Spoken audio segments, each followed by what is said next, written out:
What is up, guys? Welcome back to Snacktown Garage.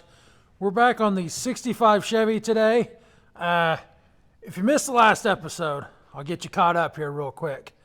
We tried to get it running. We discovered tons of mysteries in the cylinders. I'll insert that here real quick.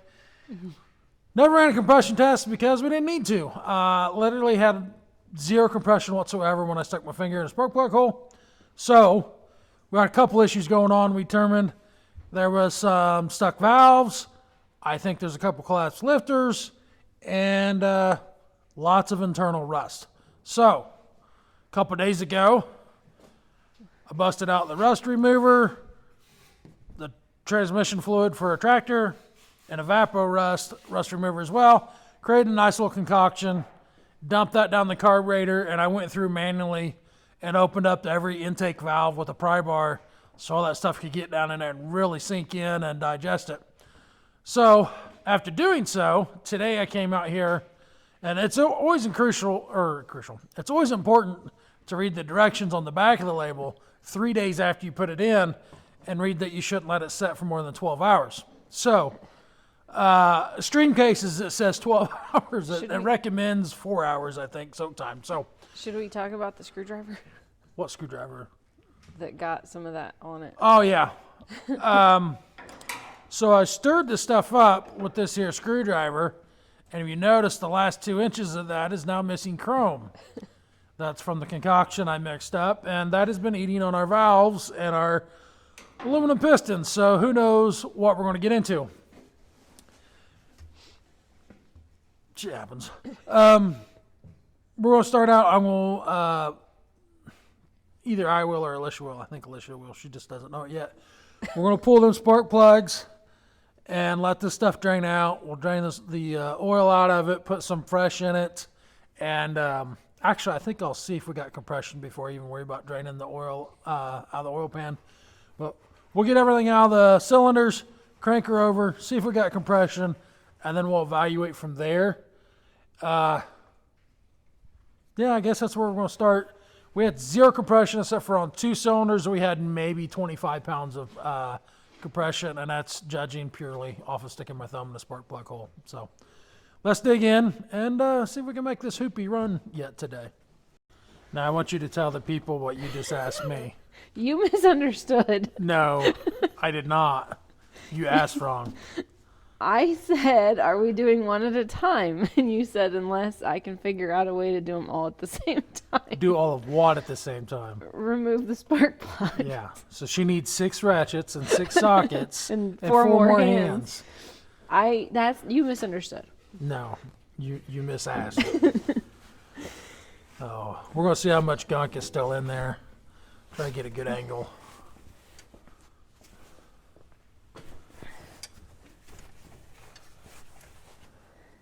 So if you get it loose, you can probably pull that socket off and turn it by hand. With my big people gloves. Yeah. Turns out Alicia doesn't need an extra large set of apron gloves. Nothing came out of that? So it must have all seeped past the rings. That doesn't, I mean, it's wet. Yeah, it's definitely wet on the end. But my concern here is that that stuff seeped past the piston ring so fast that it didn't free up any rust on the valves. My hopes was it was going to sit on the valves a little bit, and nothing out of that one either. And I literally put probably over a gallon in that, probably 1.5 gallons, 2 gallons of stuff. So I really expected some fluid to be coming out of them cylinders. It's all seeped past the rings. Oh, so we probably did absolutely nothing in regards to cleaning up the valves. Yeah, they're all going to be wet, but they'll look about the same in the sense of how much.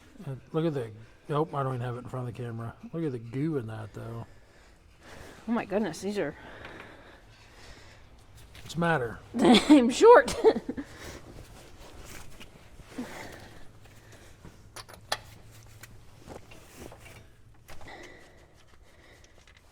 Still nothing coming out of the cylinder. That one's super wet. It's really nasty. Let's find a rag and clean this one off real quick. I'm curious to how much that actually cleaned it.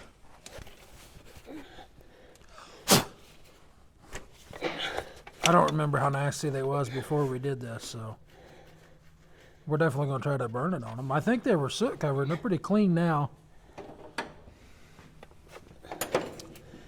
This is quite the shot you got going on here. That one's full of gunk.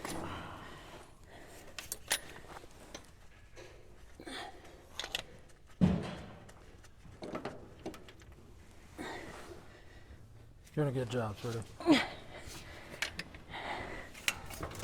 All 6. You didn't even do them all at once. Where's the bumper? What are you doing? I lost the bumper. Alright, so Whew. we need to hook a battery up and try the try cranking her over and see what we get. Maybe we'll try cranking her pretty slow. Let's see. Let me borrow your elevation device here. Whew. Trying to get a look in that intake. That intake's still got quite a bit of liquid in it.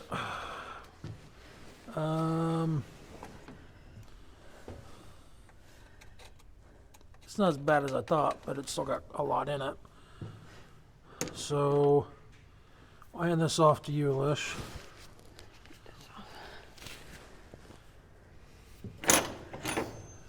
We're missing a battery cable. Where's the battery cable?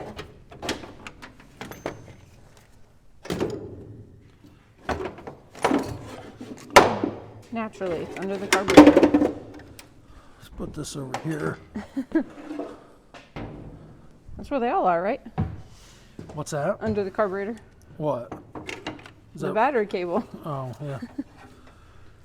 yeah. Give it a shot down here. Let's bump it over. Show right here on these. Don't get too far in there because I don't want this. Do I didn't even hit the button. I don't like it. Oh, I didn't even hit the freaking button. I didn't even hit the button, but apparently it ground out somewhere, and now the phone's soaked The with. phone's dripping. My hair's dripping. Yeah, that's freaking disgusting. What? Yeah, What exactly is that? That's rust eater and oil. Is it wet? Yeah, let's shut this off and get the phone cleaned up. That was interesting. I literally had to go change and wash my beard with Dawn dish soap because it was dripping.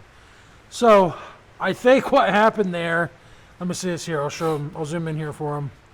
I think what happened is when I pulled on this wire, let's not do it again. I'll unhook this ground. When I pulled up on this wire, it spun. I don't know how well you can see that. It spun that alligator clip on the left around and ground that on that cable. That's my assumption for what happened, because I did not pull that trigger because I knew that would happen, and I definitely didn't want to do that standing here. So You were literally in the middle of saying what you didn't want to happen. yeah, I was like, don't get in here because when that goes off, it's going to spray everywhere. And that's exactly what happened. But on a positive note, this inner fender well will never rust anymore. It's pretty blue in there where it's Oh, clean. the blue back here? Yeah. Yeah. So now that we've rust prevented everything, including our faces and our cameras and our microphones, I'm going to take another old rag and lay it in there and crank that over and catch some of it in a rag instead of with my face. So give them a shot back here. Look how far that shot. It goes clean back here past the forklift, about to that broom is where all the droplets are. So nothing like being force-fed rust eater and hydraulic fluid first thing in the morning. So I guess we'll just use this rag. It's as good as any. It's already covered in it, so. Yeah, everything's already covered in it. Okay. Let's see what happens. Got our safety towel on there. I'm going to encourage you to not stand there in case it does blow that towel off. And I'm even going to lean over here It's kind of funny. I started to like try to figure out a way to reroute that wire for the trigger so that it wasn't getting all nasty. It's already freaking dripping wet, so I don't know. I'm going to scoot this way. That stuff's clean on this side of the truck and on this fender too. Sure is. All right, let's give her a crank, see what we get. Yep, that's what I figured would happen. That's still the same cylinder. That's still that back cylinder, so. The back cylinder definitely had some in it. I don't think it got the camera, did it? No, I don't think so. Okay. We're going to keep going, though. Got me again. It's milky. Well, yeah, it's... Well, I mean, it's hydraulic fluid and whatever that other goo is.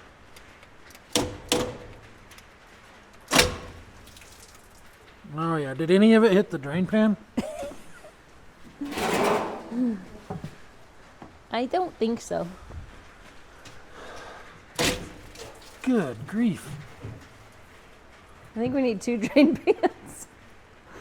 The towel's completely saturated. I said I put about 2 gallons of crap in there.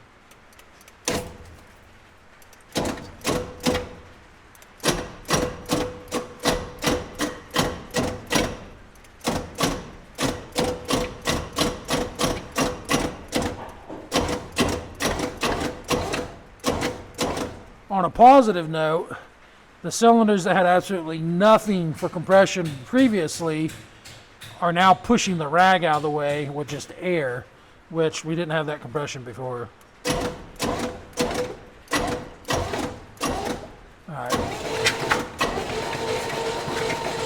All right, I feel safe enough to remove the safety tail now. Oh, that weighs like 30 pounds. Yuck. Now that everything is completely disgustingly saturated. Smells lovely. It does. It really does. All right, let's back her out of there. I'm going to encourage you to come back over here because I'm going to crank it over a little bit more. Can you see down in there? Yeah.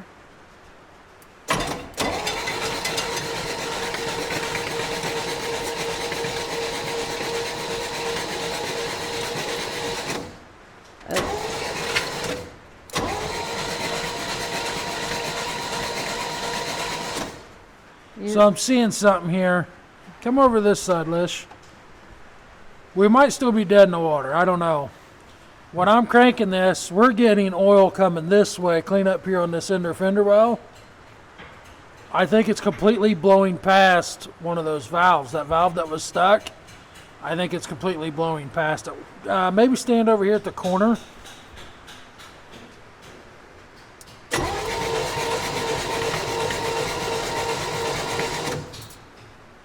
No, that came out of the push rod.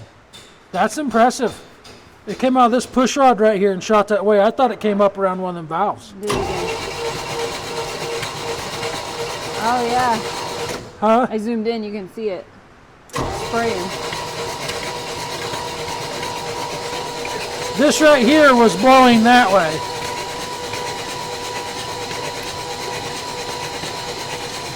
This one's doing it too. So it's got really impressive oil pressure, honestly. Just cranking that over, it's pushing enough. I'm trying to show you up here, Lish. Right here on the end of this rocker, it's got enough that it's spraying clean up there. So it's got some pretty good oil pressure. I don't know how much of that crap is in the oil now, but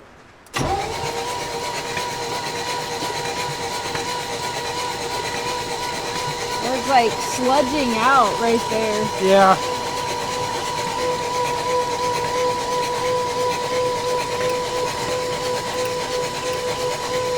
Ooh, that's So nasty. that makes me feel better that them lifters are pumping up though. I didn't pay attention to see if all those are working or not now. Let's we'll crank it over again think they and were. we'll watch all those rocker arms and make sure they're all moving now.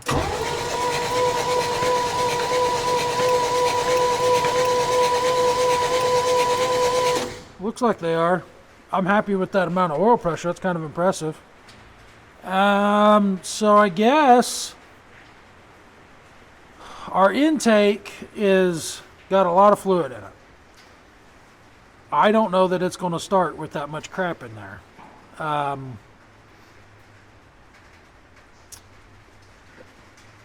to think of what the best way to go about getting that out of there is. Have to think on that one.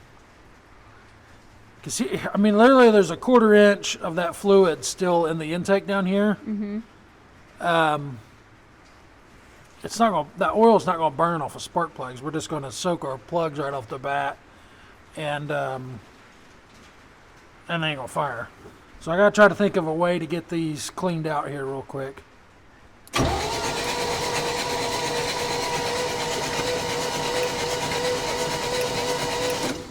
Ah. Still getting me. We can set that valve cover back on it.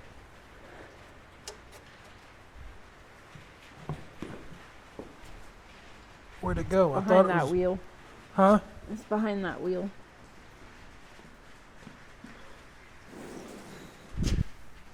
Oh, why is it all the way under there? Sure. It's a good gasket. Completely missed the trash can. Has a lifetime warranty. Yeah, I think I actually have a head gasket and a valve cover gasket for this over there in my box. Really?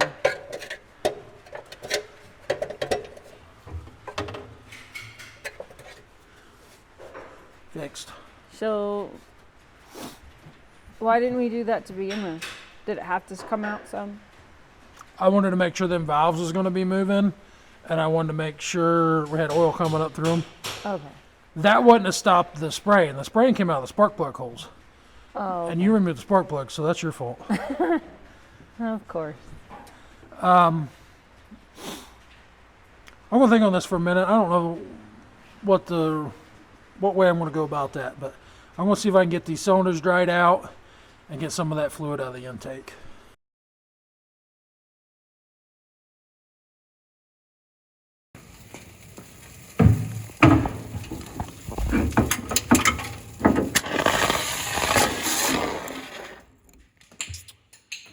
Awesome.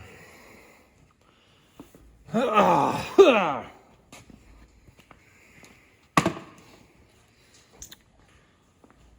don't even know what sparked. You say what sparked? I have no idea.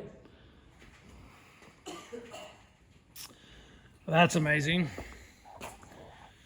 So I literally, I bet you I know what it was. The same short that made that crank a second ago. Yeah, the same short that happened a second ago that made that turn over probably just happened again because I reached down there and I moved a wire and it lit. Turns out that rust remover is quite flammable. Oh, what a mess. Go ahead and pull that door open all the way, buddy. Maybe open the overhead on the end. You missed the excitement. Can't leave you alone for 5 minutes. No. What happened? I had a fire, a rather large one. It's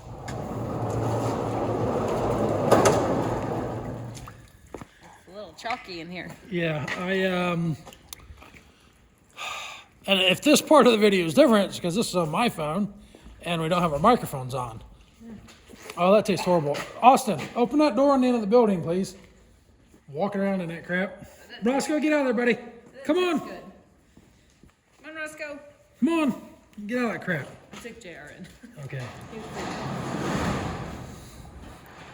So I was telling him I think the same thing that caused that to crank a minute ago, the short, is what ignited that. I think it sparked and lit that rust remover stuff. Apparently that's extremely flammable. Everything that was laying all over everything Yeah. is what lit. Yeah, the whole side of the motor was on fire. That's lovely. I was able to get the phone out as I was running for the fire extinguisher and caught a little bit of it. So Did you send your iPhone? no, I was standing on the thing when it lit, but I wasn't touching nothing. It was just poof. Maybe we should put that alligator clip on something else. There, it's got to be on that starter to make it work. Oh, what a mess.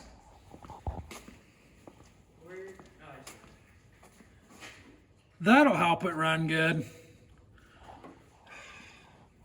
On a positive note, the valve cover was on it.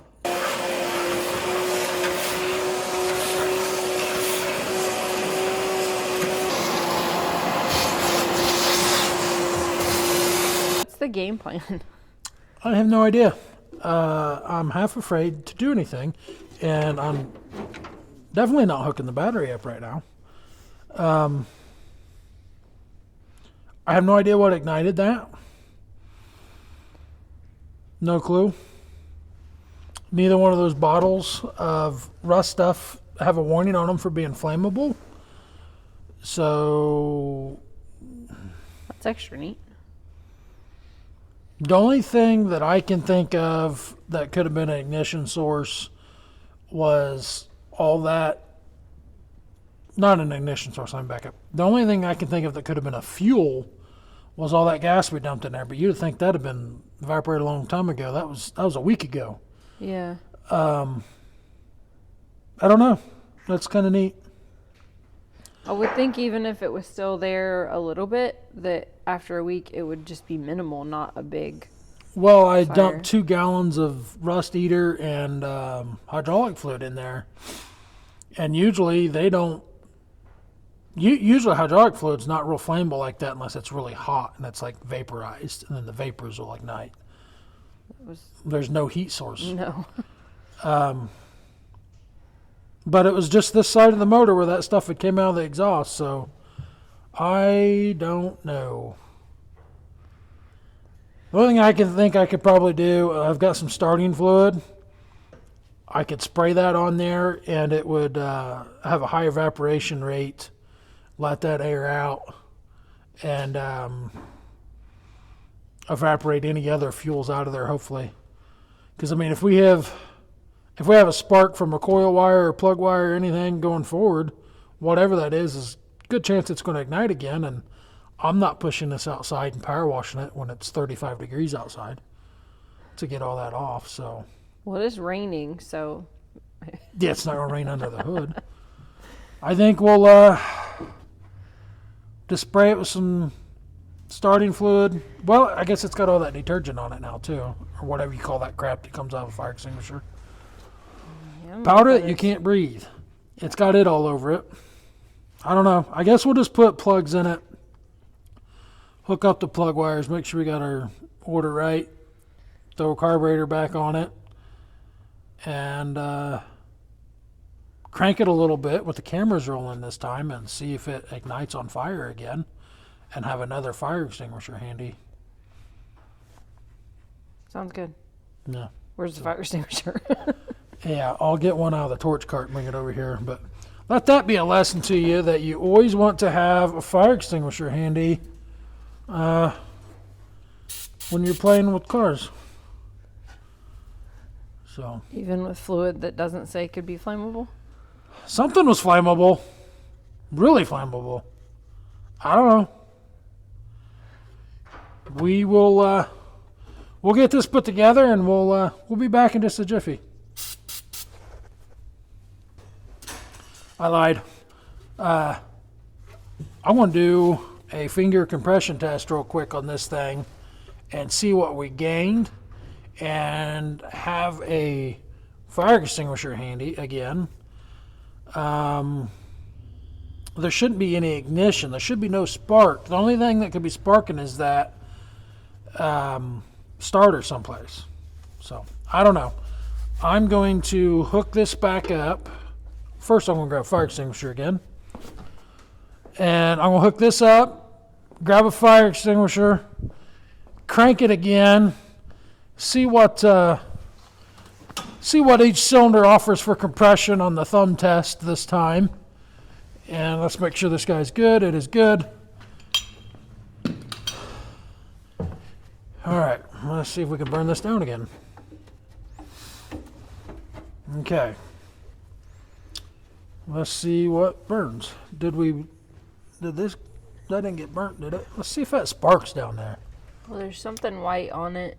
Is that the stuff or is that burnt? I'm not sure what you're talking about. On this wire, move it. Right where it, Oh, I just pulled it off. Daggone it. right where it crosses and twists, it's white, but I can't tell if that's burnt. I'm not sure. I gotta crawl in there and hook this back up now.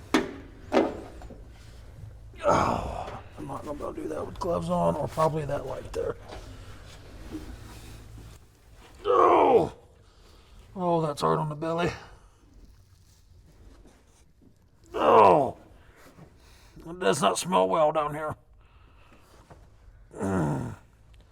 My finger does not work to turn that way. Yuck. None of that's loose. That could be it. On the starter or your cord? The starter, but that should just be your lights though. This is the start wire. That whole stud is loose. Yeah, I can see it moving. So it's probably arcing inside there somewhere. Do you see where the wire is laying? Yeah, I think you're looking at the other wire though. I don't think you're looking at the wire for the trigger. You're looking at the battery cable, I think. I'm looking at the wire that has the two alligator clips coming off of it where they twist and they're resting on that pipe.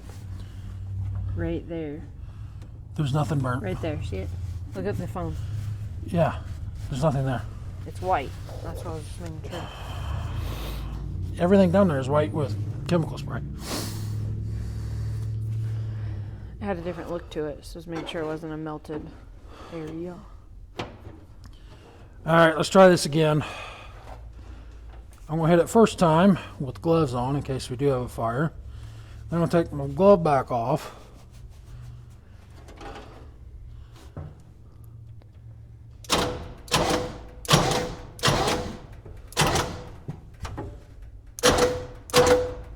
Looking for a spark. I do not see any spark down there. But I can see the whole solenoid flexing when I hit the key.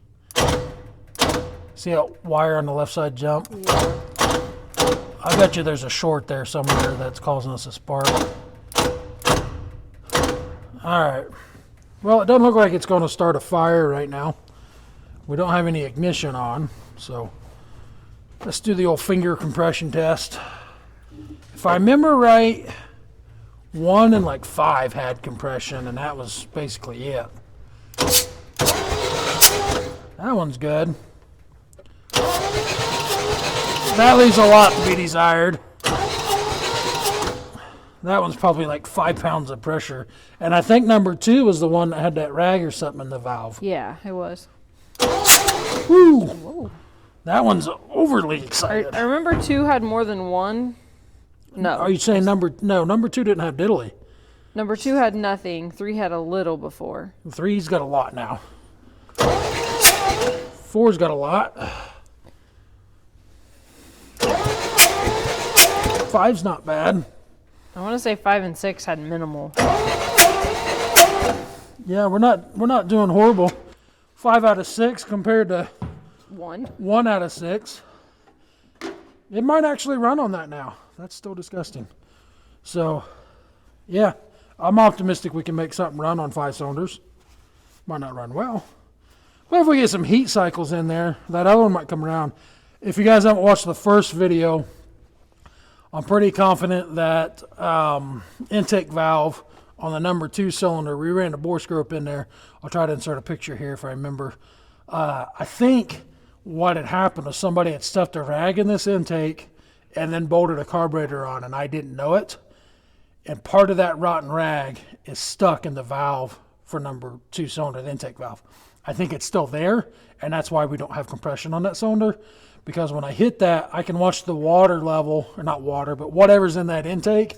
I can watch that raise when number 2 hits. So it's pushing back through the intake. So hopefully if we get it running, that'll burn out and be gone. So I'm going to put some plugs in it, hook our plug wires up, throw a carburetor on it, and we'll be back. Alrighty, we got plugs in it, we got wires on it. Let's put the carburetor on. So I don't think I have a fuel source just yet. That makes me nervous even putting juice to anything anymore. I think before I turn the ignition on, we should probably find some fuel. I did have a fuel jug here that I have no idea where it's at now. I see it over there now. Well, we still got gas. We got enough here. Enough to know if it's going to run or not. I'm going to double check once again. Oh, no, I guess I don't need to. I was going to say I'm going to double check that it's out of gear, but as much as we've turned it over, it would have moved by now. Yeah. So we're probably all right there. I guess we'll hook some juice to that coil and see if we can't burn something to the ground or make some noise or both. Wouldn't that be something if it fires up and starts on fire? That'd be neat.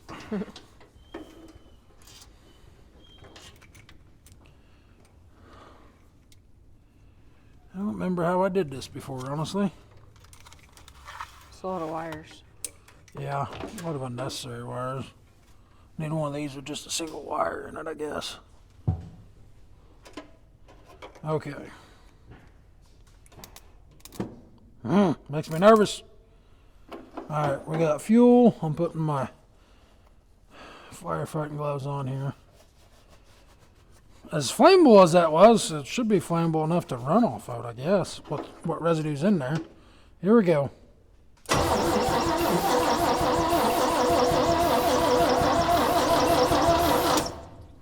There's a spark down there. Where? It's off to the left of where that red on the coil. I'm not sure if it came from the wire on the coil, but it's Right here? Yeah. Out to the left. Right as you ended.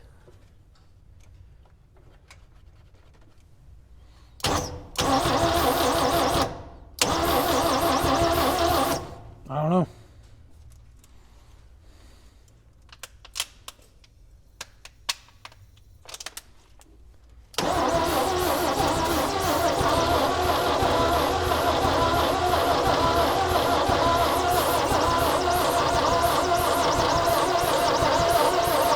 Still a ton of blow-by coming out of that thing. Look at that. I never did pull this off to see how much crap was in there. Sludgy. I don't see nothing. Let's see if we can identify where that... That's going to get oily. That's okay. See if we can see where that blow-by is coming from. Oh, yeah. That's horrible. That looked like it came out of a... Yeah, it came out of the hole.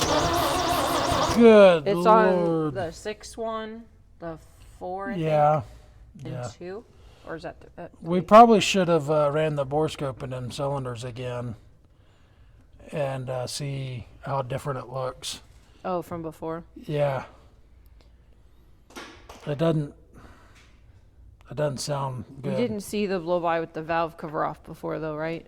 We saw it coming out of the side of it, and that's why we took it off. Yeah, sure. I don't remember.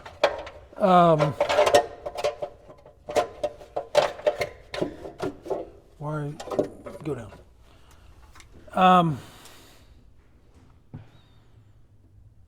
I'm not optimistic about this really now. What does that mean? What does what mean? All that smoke stuff. It's leaking compression into the crankcase of the engine. So when a piston comes up and it's trying to create pressure, it's going into the crankcase, meaning on the bottom side of the piston where there shouldn't be that much pressure. You'll have some, but not that Not like much.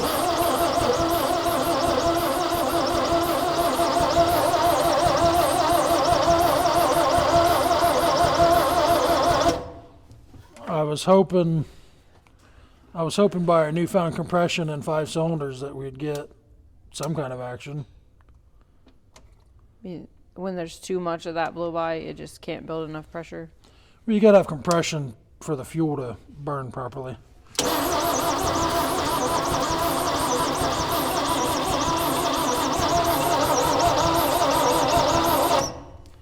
I'm going to... A lot of whistling. Yeah. We had a gentleman that commented on our last video that said that he had a 292 like this that blew a head gasket and it would still run. It whistled like that. It ran, just didn't have a lot of power. But the head gasket was blown between the cylinders. So it's possible that's what we're doing with. I'm going to grab a spark plug to put in that plug wire and make sure we're still getting spark.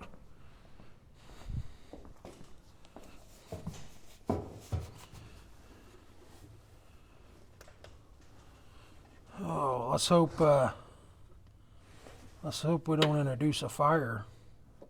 I don't know how to hold on to that and crank. Because that valve cover is not going to be grounded very well. We can try it. If I get shocked. Yeah, it's got good spark. It sparked up here. Yeah, that's all right. Got spark, got compression on 5 cylinders.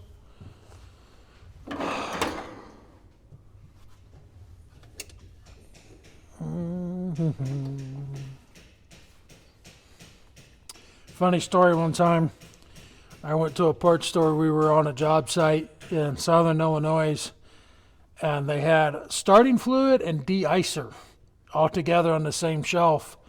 And I grabbed the whole case of what I thought was starting fluid. And I tried and tried and tried for 3 hours to get my excavator to start on de-icer. Wow. Turns out it's not flammable. So now I always try to look. It probably wasn't frozen anymore, though. Nope, nothing was froze on that intake, that is for sure. It never ran, though, on that crap. The bad part of it is, the guy that was working for me, after like 2 hours, he goes, I never realized de-icer was flammable. He thought I knew the whole time and just wasn't. Wow. I was like, you gotta be kidding me.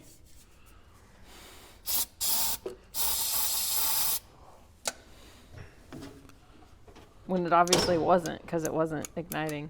Oh, you lost your ground. Yeah. What'd I lose? It's not working. I thought you lost your ground. Oh, my button came off down there. Daggone it. I shouldn't have pulled on that wire earlier.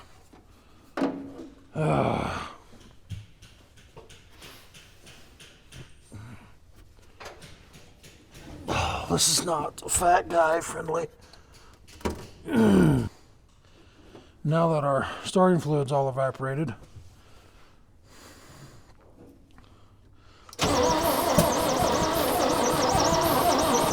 That's more than we've got out of it so far. It farted a couple times out the exhaust. Where'd I stick that ether?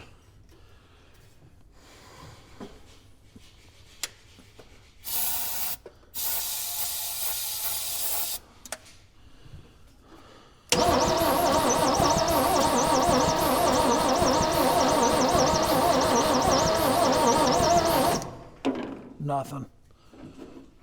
I don't know if we're going to get her.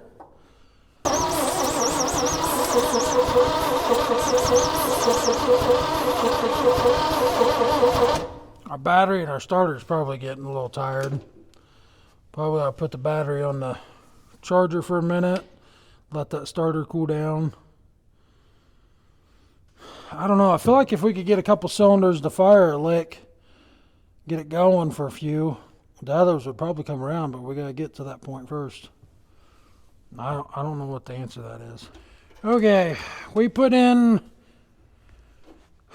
through our stash, and I literally have probably 200 new old stock spark plug sets and stuff.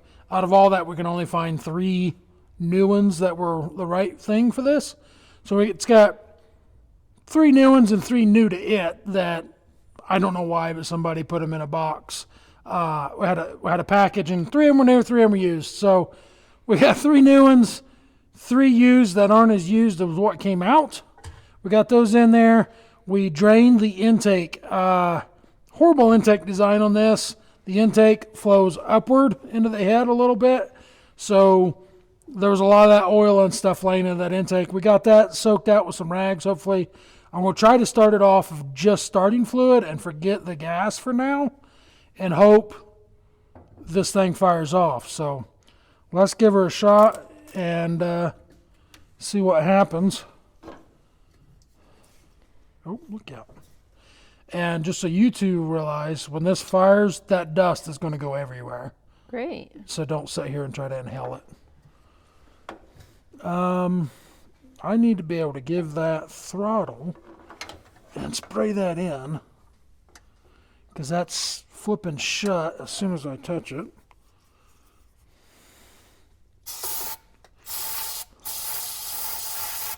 Something else we discovered too, I sprayed a little bit of lubricant in number 2 cylinder and gained a tad bit of compression on that. So I think that's just rings and they'll come back around. Let's see what we get.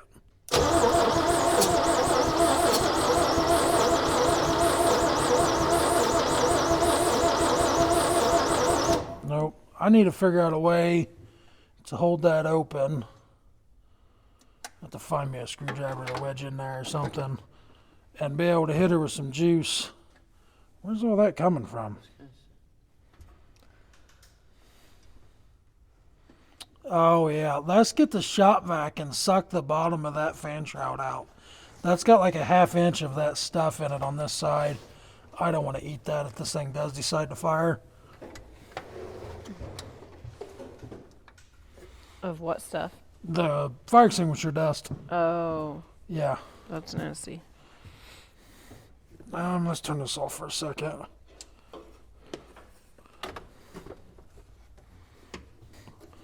Okay.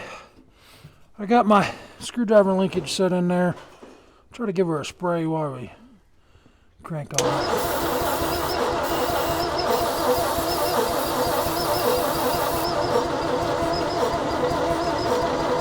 I just don't get it. It's not any different. Huh? It's not any different. Yeah. I don't get it. Fuel, compression on 5 out of 6. Got spark. I mean, kind of 5.5 really, because you said the second one. It's probably only 20 pounds of pressure, and it should be more like probably 80 to 100 or something. I'm not sure. Oh, well, that helps. Good call, Austin. Where were you 5 minutes ago, huh?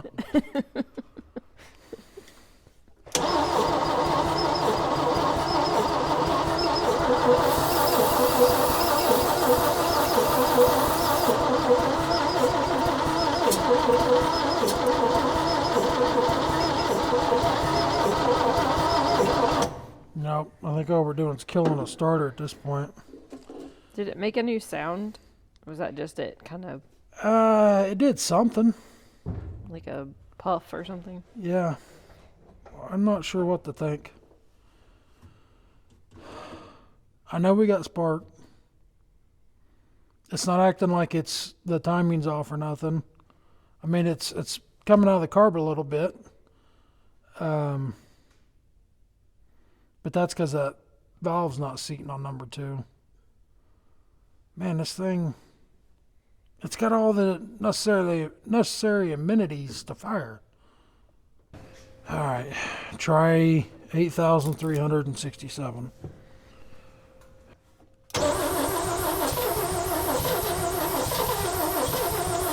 Well, I didn't even put any fuel or any juice to it, and that's about as much as we've got out of it.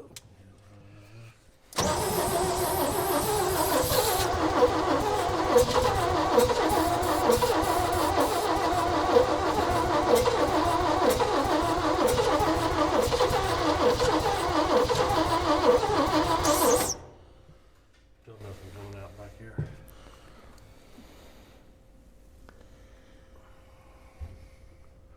I don't know. It's strange. I mean, other than keep cranking on it, kill a starter, and slowly build heat in those two cylinders that's firing. What do you do?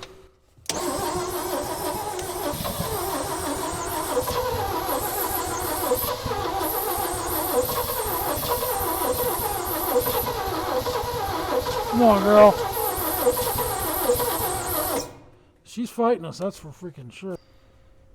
What were the other ones? Oh, you only did So three. we found this half-working compression tester.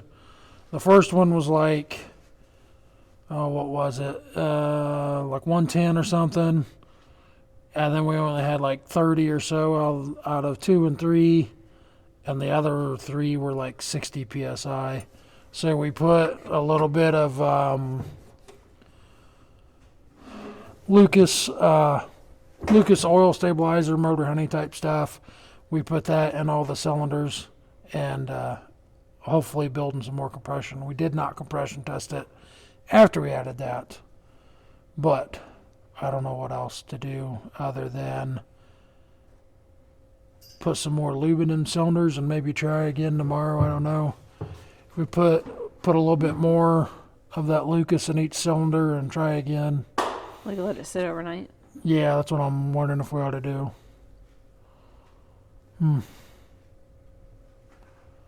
I don't know. I don't know what the answer is. Oh, I was gonna say you want to finish off your gas, but your starter's hot. I assume it's hot. I know it's not happy.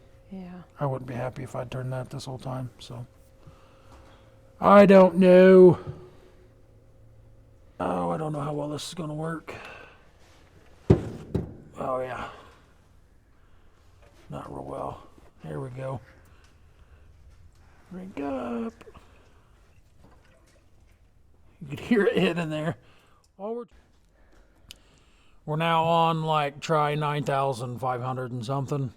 We went ahead and boiled some 1040 and we didn't quite boil it, but we got it pretty hot on the old turkey burner and filled the cylinders up, let it set for an hour or so, crank driver, pumped that out, made a mess absolutely everywhere. It went up and hit the hood and launched clean over top of the forklift, so that's awesome. But on a positive note, I did a quick compression test and everything's up about 30 psi on the cylinders we did. I didn't mess with doing number 1 because it's got 100 plus psi. I think it's the only one that's really trying to run. But the other ones are now all 80-ish or more. So with a little bit of luck, she might actually run. I'm not optimistic, but we're going to keep trying until we make it happen. The next step after this is I'm just going to have to pull that head off and dingle ball them cylinders, see how bad them valves are, because dumping stuff in the cylinders obviously is not going to make this thing come around. So, but let's give her a try, and this will probably be the final go before we tear her apart. Let's see what we get. She's still got a little bit of that oil in them cylinders she's trying to compress, it sounds like.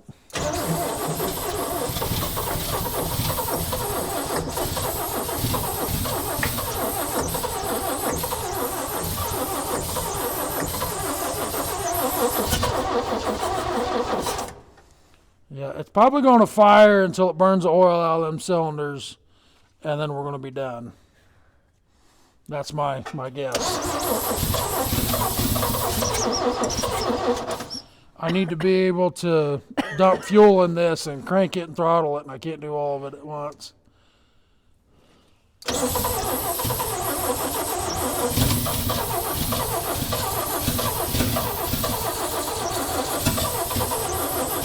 Back up in case that shoots a fireball, bud.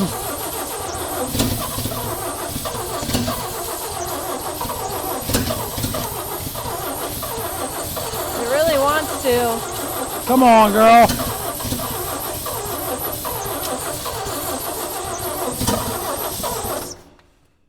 She wants. We got maybe 3 cylinders firing now instead of 1.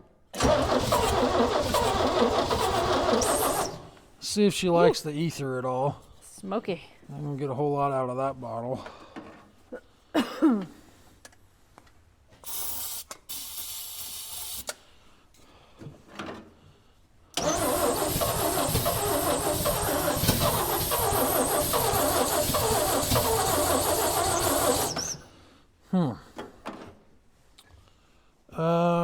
Give me that power bar wherever it went to.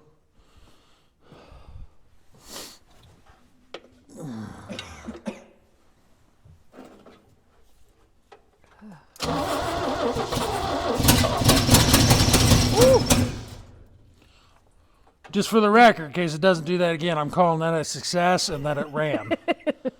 Oh, come on.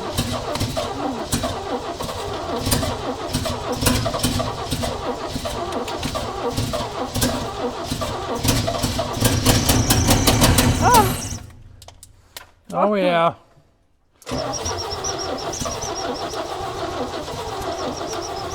Come on. Woo!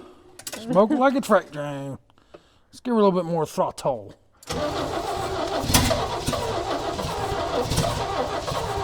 Come on, girl.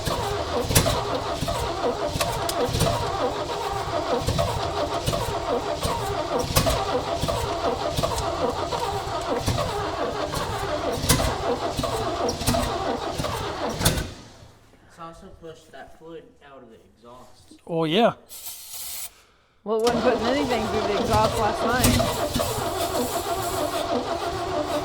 I don't think she likes the ether. It's a bit smoky. Come on, girl. Shit. Grab that. Hurry up. Hurry up. Hurry up. Good job.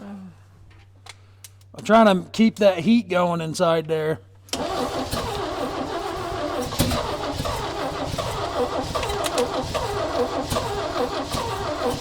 Come on, girl.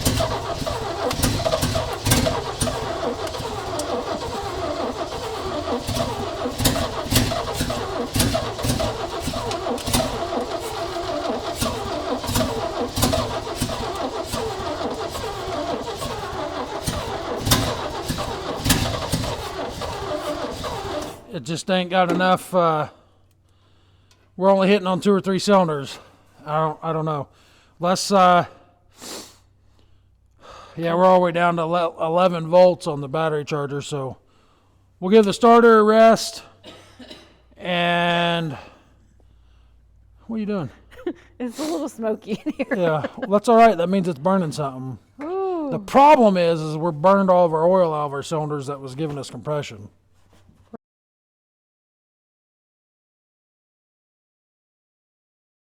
Alrighty, this is going to be our last ditch effort to do anything with this thing without tearing it down. And I boiled some cooking oil. And I don't know how hot she is, but it burnt the galvanization off this pan or this spout that I'm using. So we're filling the cylinders up with that. I'm guessing that oil's, I don't know, 500 degrees or so. And we're going to try to get some heat in those cylinders, loosen those rings up. That's literally boiling when it hits the side of the block. It's like cooking the grease off of it. Yeah, don't So drip. we'll let that ferment for a few minutes. That's going to be the last thing I try. And I'm throwing in the towel, unfortunately. I think she needs tore apart. We just can't, you can't install compression very easy, you know what I mean? She almost did it though. Yeah, we're really close. I don't know how much of this footage we're going to show you. Nobody wants to watch an hour-long footage of me cranking on a motor. So, but just for the record, we're on about, You're dripping it all. we're about, I don't know, 12 hours or so into jacking with this thing and cranking on it and trying different ways to get some compression in those cylinders. So that next step is tearing that head off, and that's not going to be in this video. So hopefully 500 degree oil is the trick.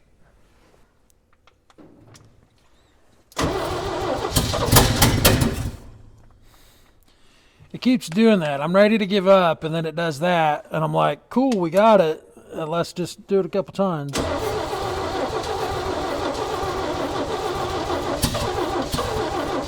I might have that thing so flooded.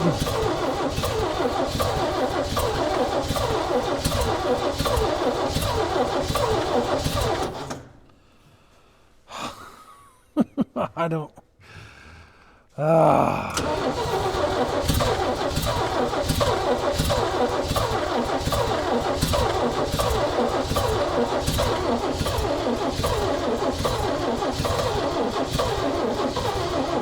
I feel like the starter doesn't turn it fast enough. Like if we could get it cranking a lot faster, it'd probably go. Mm-hmm. But we're slowly murdering that starter. Right. It needed to go faster yesterday. Yeah. If we could get it cranking real good, it'd probably light off.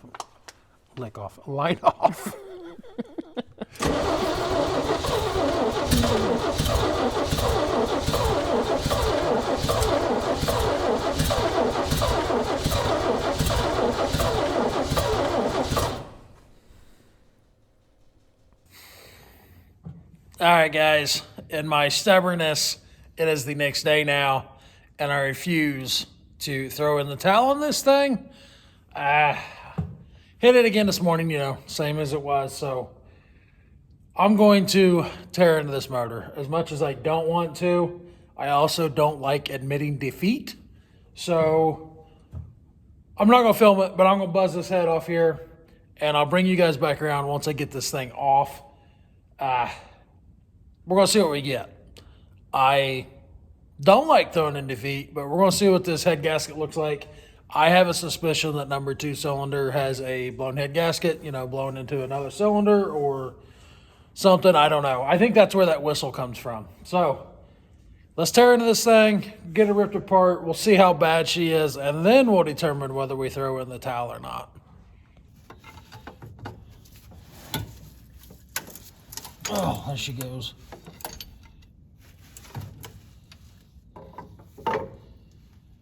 Well, I don't see any immediate evidence of a blown head gasket. I do see a lot of rust in them pistons yet. All right, let's see if I can wrestle this thing out of here without dying. I don't know if my back's gonna let me do this or not.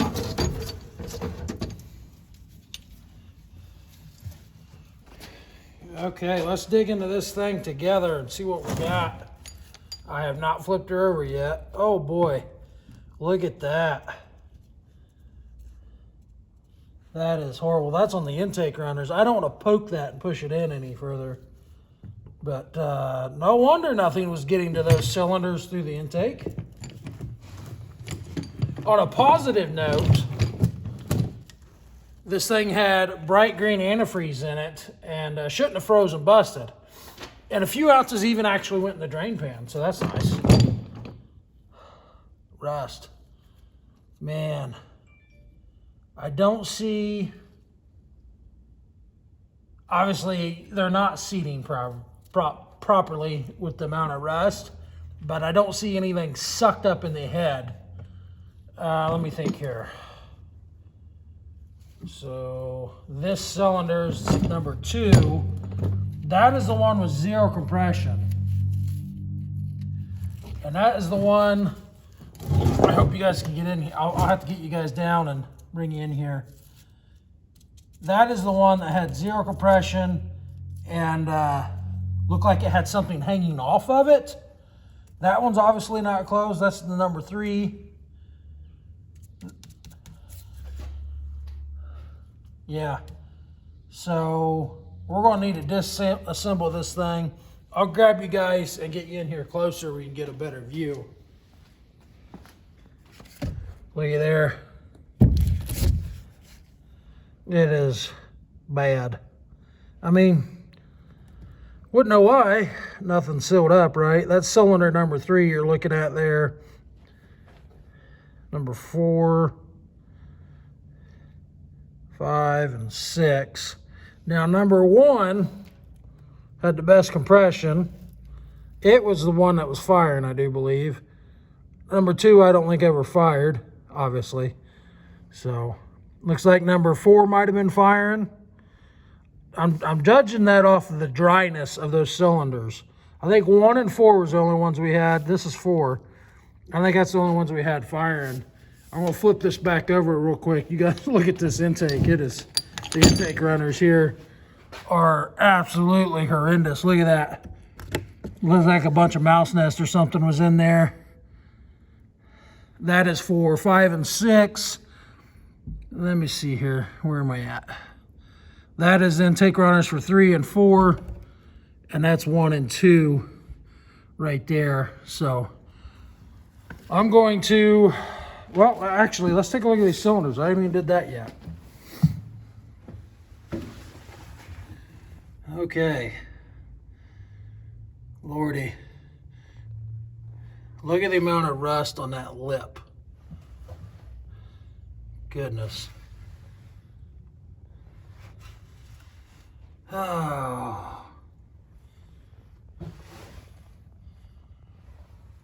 I'm going to get that intake gasket off there and do some work here. I'm not real sure what I'm going to do yet. I'm going to start by probably taking this head apart, and we'll go from there.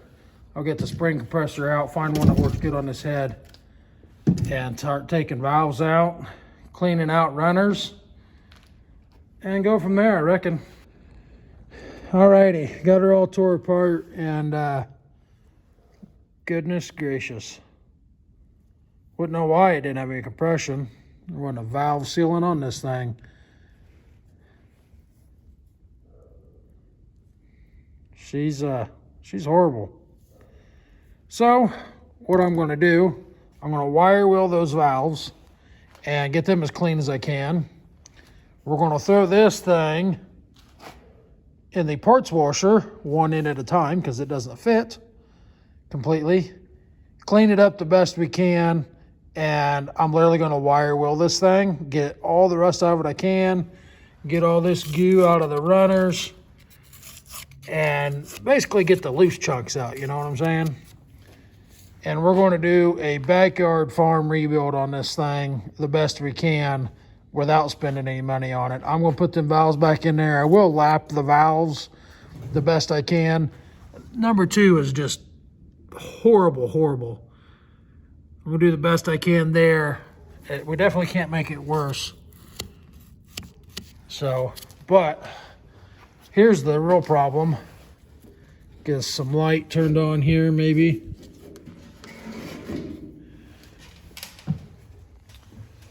This cylinder wall on number 2, I don't know how well that's picking up on camera. That thing is in sad, sad shape. So the others don't look too bad. We can probably bring them around. This one's bad. And that's the one that had 0 compression. I mean, it's like sandpaper. So what I'm going to do, I'll get this turned around. I'll get everything sucked out of there the best I can. And get this pulled all the way down. I'll rotate it around so that's at the bottom. And we'll hone that cylinder out the best we can and send it. I will probably at some point start a fire at each one of them cylinders and try to get them rings freed up. I don't really want to drop the pan. But if I did drop the pan, I'd be able to take them cylinders out, or take them pistons out of the cylinder and clean them cylinders up better and free up the rings and maybe even put new rings on. I don't really want to do that though on this turd bucket, but that's where we're at right now. I'm going to call it a day, get some dinner, and hit it again tomorrow. Turning wrenches with a brain injury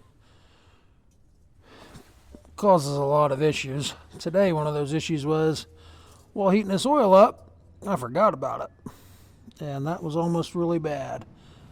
I was cleaning on the cylinder head and heard a woof sound, and it was this oil catching on fire. No flame made it to the oil, but she was vaporizing enough to catch on fire, and I had about 6 foot tall flames coming out of the pot. Luckily, I was able to grab a sheet of aluminum and throw over the top of it and suffocate it. And even 20 minutes or so later, I tried to take that back off, and it was still hot enough it reignited. And approximately 45 minutes after that, I thought to go get my heat gun, not the kind that heats up, but the type that reads temperatures, and I stuck it on the thing, and the temperatures were still over 400 degrees close to an hour later, and was still flammable just by letting oxygen to it. So she is now down to about 300 degrees when I stuck it in there. Hopefully that's not too hot. Fine line of being too hot and doing good work. Right now I'm just trying to get it in there and let it soak around them rings. I'm going to let it cool down a little bit more, and then I'm going to tap on them with a wood block or something after it's had some time to soak in there. I'll take you guys over here and show you what we got going on with the cylinder head. I let it set in the spa overnight, and I did try to give you guys a time lapse yesterday of taking that head apart and stuff. For whatever reason, the phone shut off, so that didn't happen. But she's soaking in the parts washer there. It's been in there not quite 24 hours. I scrubbed on it a little bit, and a lot of that stuff is coming right off of there. So that's pretty good. A lot of the sludge, whatever that stuff was, it was in the intake runners, is coming out. And I've got to go get some valve lapping compound. And my plan on that is just to clean the valves with a wire wheel on the grinder and get them cleaned up the best I can. Put them back in there with some new seals, head gasket, clean the intake, and see what we get. I am trying not to spend any money on this thing. At that point, I'll have, I think the head gasket at O'Reilly's was $24. That's kind of nice to see. The valve seals are actually more than the head gasket. Figure that one out. But I'll have about $60, $70 in that. Luckily, I already had all the other gaskets. I've got valve cover gaskets. I've got intake gaskets. I've had all that stuff in storage. It's all new old stock stuff I had. So should be getting pretty close to putting this thing back together this evening or tomorrow maybe. I know what I need to do. I need to take the oil pan off and pull them rods and pistons, what I need to do, but it's not what I'm going to do because I don't want to. But I do acknowledge that is the right way to do this, but that's what it is. Yeah. If I was dead set on keeping this motor and running it, then that's what we'd do, but I'm not. So we just wanted to make it go for right now.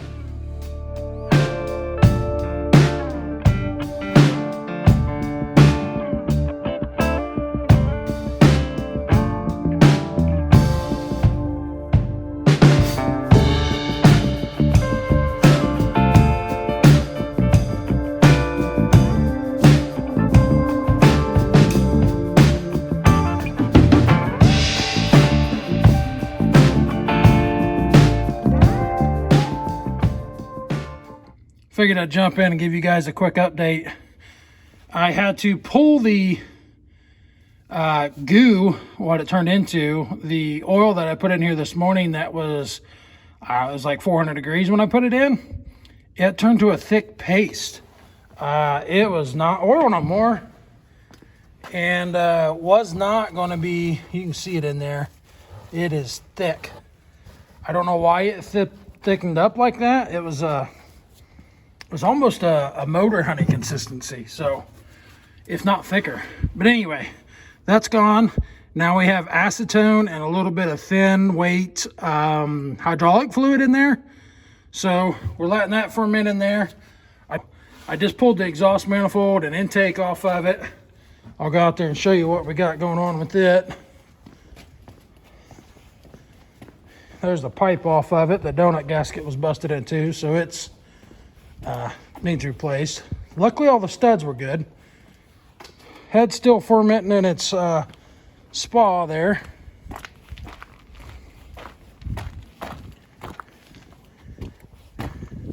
I went ahead and brung this out here because it stuck so bad.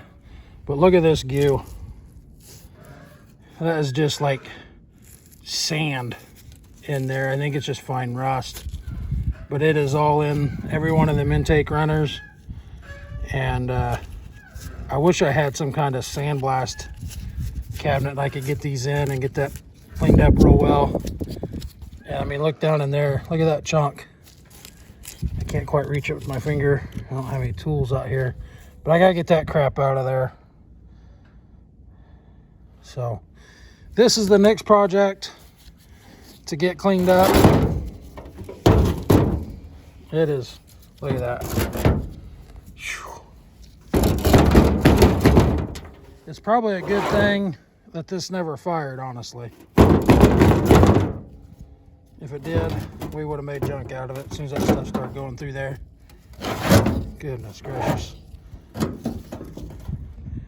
That was that chunk that was hanging loose, I reckon. I gotta figure out how to get all this stuff out.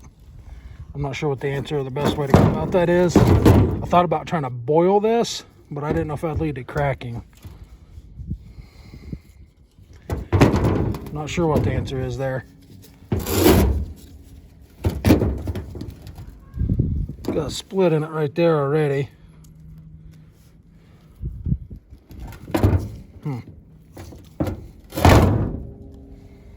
Goodness. Actually, now I'm sitting here thinking about it, I think I have one of these listed on eBay. I might be able to go find and see if it's the same. And just use it, because I don't think it was anywhere near this bad a shape.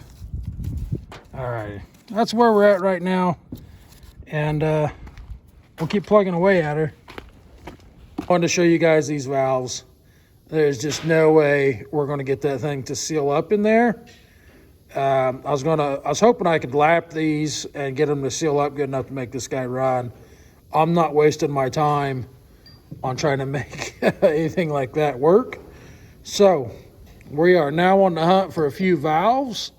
Of what I've been told, small block Chevys use the same valves, so we're going to go find some small block Chevy heads and pop them apart and see. Obviously, we'll make sure they're the same size valve to start with, but there's at least 1, 2, 3, 4, 5, probably 6 of them that are garbage, and the head didn't turn out too bad. I got to do some more cleaning on it yet. You can see in here, and forgive me if I've already showed you guys this, but it definitely needs more cleaning, but it's way better than it was. I got the intake and stuff pretty clean. I think it's ready to go back on once, you know, it's ready for to go together, but I've got to find some valves now. And an update on the motor.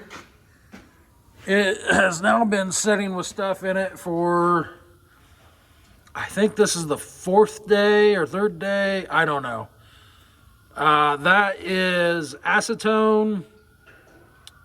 Let me think here.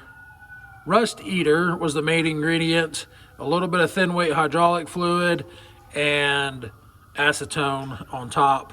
Now if you look, number 4 here is about a 1/4 inch down. The center 4 cylinders I filled to the top. 1 and 6 had the most compression, so I'm least worried about those. If I remember right, that was 1 and 6. But the center 4 here were completely full last night when I went in. So they've soaked a little bit of that down through the rings. And that's the goal, is getting that stuff to go around the rings and loosen those rings up. That is where we're at right now. I'm gonna go scavenge through my parts, see if I can find some cylinder heads that I'm okay with stealing the valves out of, and hopefully they have the same size valves to steal them out of, because that stuff is just not going to clean up, I don't think. This one might, But if it doesn't, and you go in there and you try to lap it, then you're taking all that material out of the head for nothing, and then you still got to take more material out of it. And I don't know how much material we need to take and how much we actually have to work with. So I will, I'll update you guys again, or get back on here once I find out a solution for our valves.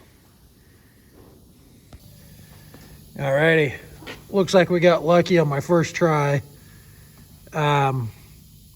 Judging by my ichrometer, that's the same set of valves. So I'm gonna pop those out real quick and make sure the stem's the same size, make sure the same length, all that good stuff. And they got some rust in there. I don't know how well that's showing up, but it looks like it's just surface type stuff. It doesn't look like anything compared to what we had on the 6-banger, so I don't think these heads are anything special, especially with them little valves in them. So we'll get this popped apart and hopefully we got something usable.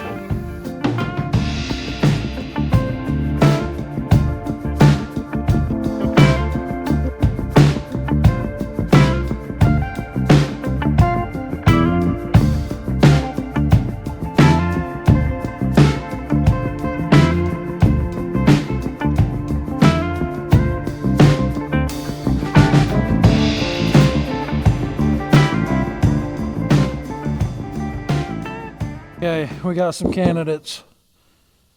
Looks like they're going to work. They got some rust, but nothing like those do. I think I was looking back through those, and every one of these is junk. So, yep. We need every one of the exhaust port, or all the exhaust valves. Hopefully those all clean up and be usable. That one's looking pretty rough. I have other heads to tear apart too if these don't cooperate. But I'm gonna hit these with the old wire wheel and see what we get. Hopefully we get some that look like they are savable. Well, on a positive note, that actually went well. Those cleaned up amazing. That is the ones that we just pulled out of the V8 head. There's the other two from that in comparison. So basically just carbon on there for the most part. Those look a lot better than that. So pretty excited about that. We can throw these in the art pile for making trophies and stuff, I reckon. These hopefully will make this dude run once again. I'm going to set you guys up on some time lapse. I'm going to do some little bit more cleanup work on this cylinder head. We're going to do a little bit more cleanup work on the cylinder head, and then I'm going to lap some valves. So I'm getting excited. We're finally getting close to putting stuff together instead of continuously tearing stuff apart. I was getting ready to start the video of time lapse of lapping them valves, and Alicia sends me a text and says there's a surprise at the shop door for me, and I have no idea what she ordered me. So let's see what kind of surprise we got. I have no idea what to expect. Ha! That's funny. It's a good thing I was here to get it. That's hilarious. I was expecting tools. It is not tools. At least this one's not. Come out of there. That's hilarious. This Arizona energy drink that's a lot healthier than the other crap that you get all the time. I wonder what this one is, because this is not the same size box. That one's not liquid.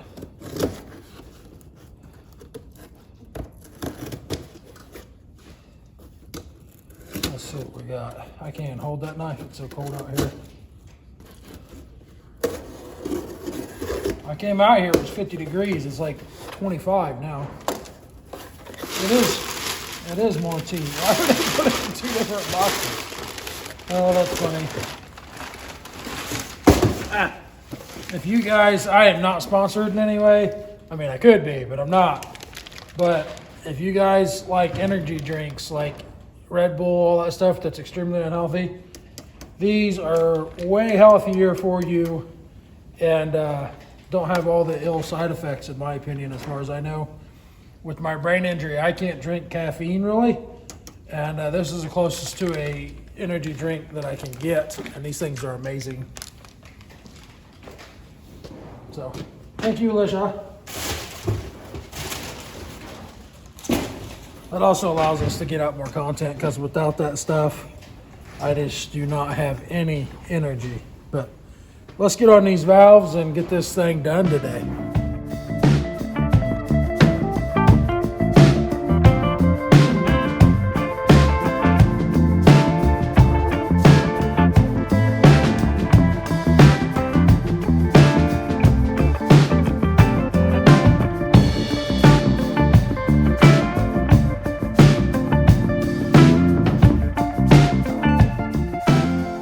This water-based formula is extremely safe and non-toxic. Yeah, that's the problem. So, Everything's fine. yeah. It's all fine.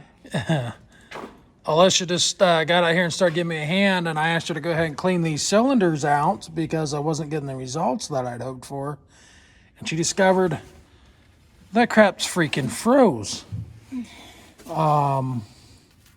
It's like a smoothie. Yeah, that's fantastic. So the only thing I did different on this go around of soaking those was I used this stuff. It turns out it's water based. So just so you know, when you buy that, it's mostly water. You used the other rust eater before? Yeah, the other stuff I used never froze, but I'm not confident. I don't remember what the temperature was, so it's possible it freezes too. So anyway, that stuff's got to go. The good news is that'll be easier to clean up. So, I mean, I pulled, that was on the top. That was flush, so it was still liquid on top. And Yeah, I got that up. I thought it was on the bottom, and then I moved it, and I kind of scooped it and realized it was still just that thick, but it was frozen. yeah. Well, it's all going to come out, and that is definitely prohibiting what we want to do. The good news / bad news is yeah, that's fantastic. Cylinder number 4 has went down a lot, which means it's getting around the rings. The bad news is that water is now in our fresh oil that we put in there. So yeah, that's mostly water. That's fantastic. Great. Let's not use that stuff again. Great. So the last resort plan was to clean these all out and to dip a little bit of muriatic acid in there, probably dilute it, and then put muriatic acid in there to let it eat on the rust around them rings. I used a little bit of muriatic acid on our intake manifold, and it did wonders. All I did was dump it down the ports of the intake side, because that's the intake and exhaust is bolted together on that, but I just dumped that on the intake side, and it really just flushed the rust right out of there. So It was kind of instantaneous, wasn't it? yeah, it was like almost instant that it would it just took that rust right out. So Alicia's going to get this here cleaned out for us. I'm going to let it sit. I might dump something in there and set it on fire to help dry those out and get rid of all the moisture, and then put a little bit of muriatic acid in it right before we're ready to put the head on. That's amazing. It's nothing but ice crystals. The joys of working in a shop that is not heated or insulated. When we're working and the camera's not on, we got the old leg burner running. Trusty salamander. Yeah, it puts in its work. It costs us about $20 per 8 hours of running that thing on diesel fuel. So not the most efficient, not something you'd want to heat with, but it's better than getting hypothermia out here working on this old junk. I've just about got the head done. I'm a little more than halfway done lapping them valves. This head's garbage, but I want to try to get it sealed up so we can get it running. Alrighty, we got all of our valves lapped the best we can, and I'll just tell you guys now, this head needs completely redone. It is junk in its current form. I'll try to post up some pictures here. The valve seals, or the, not seals, the seats are so pitted, they need replaced. I lap these as far as I can. If you notice, like this one sticks out a little bit and this one's sucked in. That's because I lapped that to death trying to get a seal. This one's going to leak. I can't go no further because it's literally running the valve thin on the backside. It is way past tolerance on how far I've lapped it. That valve is now junk. That seat's now junk. These ones are junk. Once I get the springs put on, I put these zip ties on there just so they don't fall out, because you want to keep your valve with the seat that you ground it to, or that you lapped it to. So I'll pull those off one by one here in a minute and put our springs on it. And then I'm going to dump some water in there, and you guys can see what ones are sealed up goods, what ones are going to leak. I know this one's going to leak, and I haven't even tested it yet. But that's where we're at right now on the head. And on the pistons, Alicia cleaned them all out last night. And then here just a little bit ago, well, it's probably been a couple hours at this point, I filled those up, not filled them up, but I put a little bit of acetone, some mineral spirits in there, and have let it sit. And then I set it on fire. And I'm going to do that again. This one's leaking around the rings. You see how that's already down? I literally just put an inch in there, which is good in the sense that we're now getting some movement on those rings. What I'm going to do, I'm going to heat these up again. I'm going to set all this on fire, let it burn for a while, and then I'm going to take my aluminum punch here, this one here, and go around there and beat on them pistons and push them each direction and get them rings moving on there. Hopefully we don't break anything, but that's the plan for getting those rings. The right way to do this is to pull all that apart and holding them cylinders and putting the rings on it, but we're not doing that. So let's get some fire going on this guy and get some heat going. This stuff is not super flammable, but it will burn once you hold some heat to it for a minute. We'll get her going good. I'm gonna go ahead and just light them all if they'll take off. Oh, snuff this out.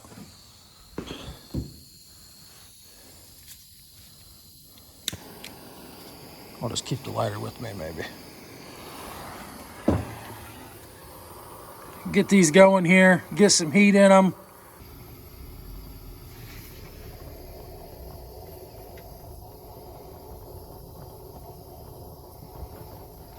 Just gonna let some heat build in there, hopefully get them cylinders warm, and then we'll beat on them pistons a little.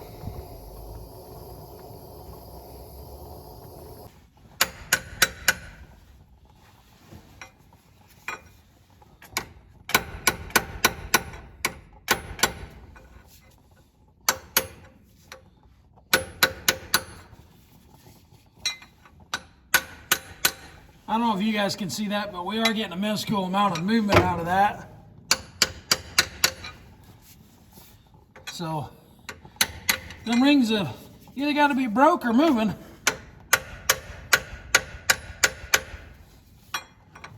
Or both, I suppose. Seen that one move a little bit.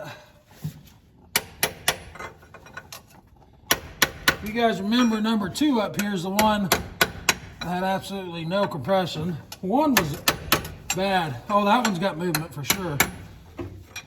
I just knocked the fire out of number 1. Okay, number 1 moves a lot. That's good.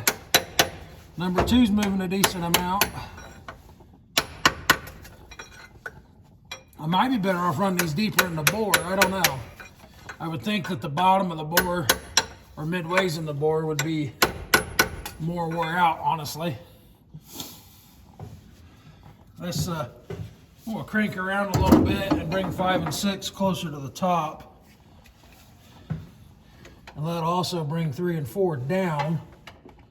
So maybe I can beat on them while they're down and get more response out of them. as far as side to side movement.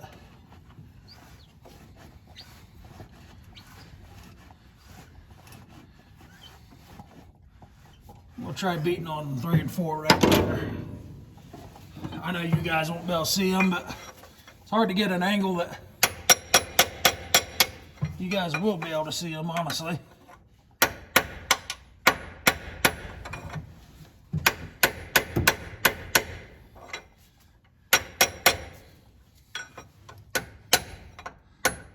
I'm not beating on the cylinder wall. I'm beating on that lip and that dish of the piston.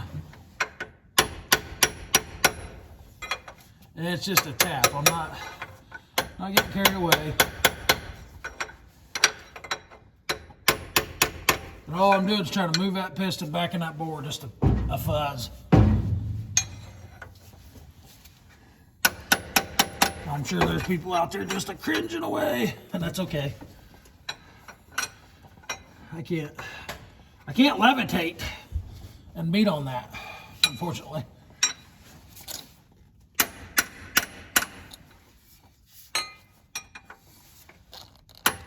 Okay, number 6 just moved for sure.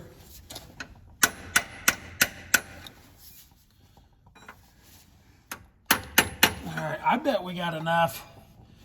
I bet we got it good enough is what I'm saying. And as it runs, if we can get her to fire up now, which I think we probably could, I think she'll live. I think she'll fire up and go now. Maybe I'm wrong. I've been wrong one other time, and I was wrong about being wrong, so.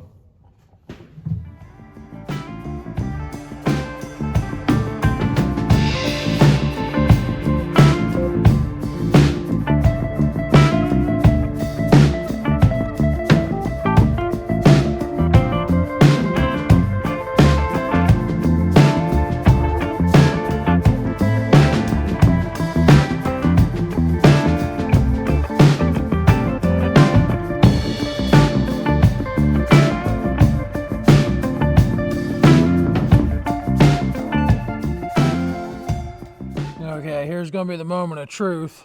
Some light on the subject. We're going to dump some water in these runners and see if any of the valves leak. Let's see, I think it's, let me think here. I think this is number 1, and I'm pretty sure, get you guys zoomed out just a tad. I'm pretty sure this is not, yeah, this is number 1, and I'm pretty sure that's the one I had all the problems out of, which is odd. Because, all right, there, it's above the valve. We're good on that one so far. Number 1 is the one that had the best compression. And those two are good. These two are combined on the inside of the head. So those 2 exhaust ports are good. I did not bring enough bottles of water out, that is for sure. That intake's good. That intake's good. So far, I'm pretty happy. I should have did this as soon as we pulled the head off is what I should have did. Not quite full on that one. Let me grab this other bottle of water. We might be able to make it, even though I was planning on drinking one of these. Try to open this bottle with one hand here.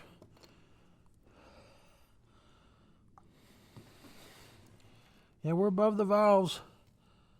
That one is just barely showing a little moisture down there at the bottom. I can live with that compared to what we had.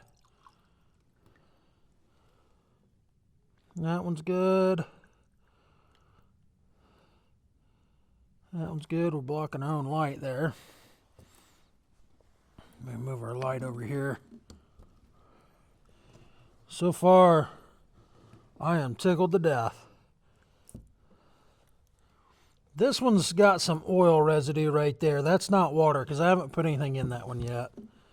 So when we fill this up, it's going to do both of these exhaust ports. All right, we're above the valve there. That looks good.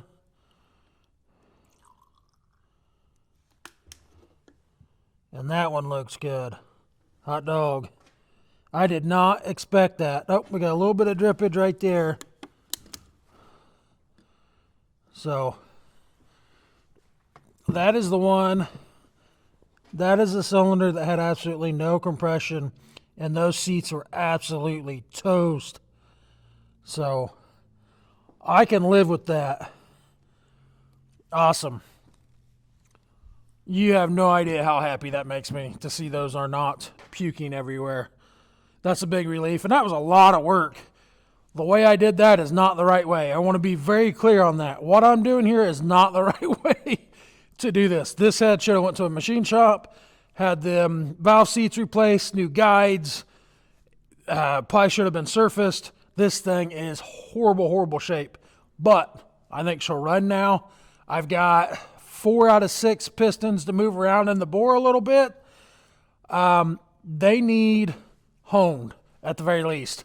So I'm going to go through there, pull every cylinder all the way to the bottom, hone what I can on them, and as soon as I'm done with that, we're going to start sticking her together, finally.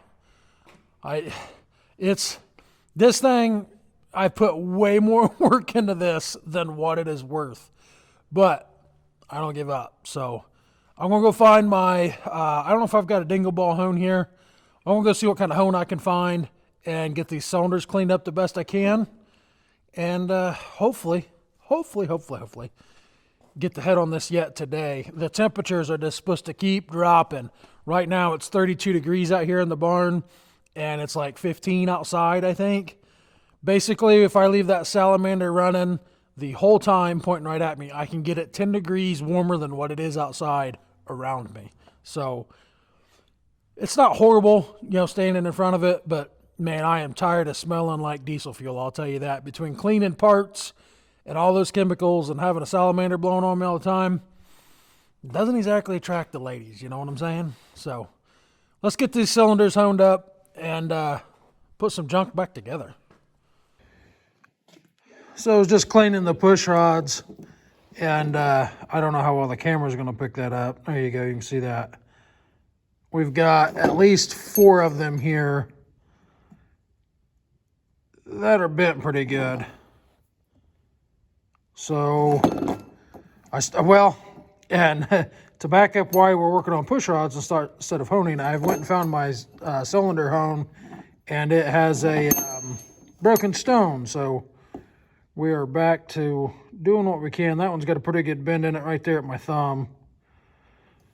So tomorrow we will start the day with going and getting a new cylinder hone, and then bending some push rods to straight-ish, sure. I've seen at least 4 of them. Or I could feel it when I was cleaning them as I'd slide the towel over them. You could feel a good kirk in them. So we'll start back there tomorrow. It is pretty cold out right now, and it's getting to be pretty late. So I'm kind of out of things to do. I've got the intake as good as I'm going to do it to get it clean. The head's ready to go on. Basically, we need to clean that block up, get that thing cleaned up, and we're ready to slam stuff together. So I will see you guys in the morning.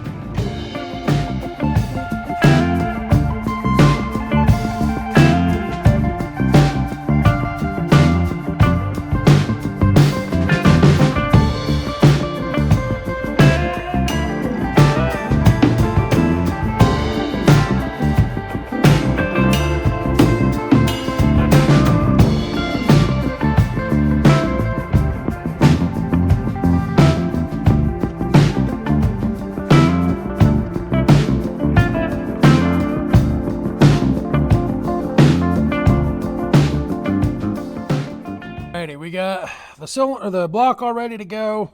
We tried honing on them cylinders. They are better than they were, but they are still garbage. I mean, look at number 2 right there. It's smooth now, but it is still horrible. I could not get a crosshatch in it. It is what it is. It's less horrible than what it was. So while Alicia did that, I worked on these push rods. And I'll take a couple of these over here to the bench for you. These 3 are junk. But it's what we got, so it's what we're going to use. And I'll show you something here. Oh, goodness. I was not expecting this to be in my spot here. So if you set these up here, and it helps if you have a workbench that is extremely off balance, the stuff rolls on its own. You can see a hump in them 3 bent ones. That one rolls good. That one rolls good. That one does not. If you watch down here.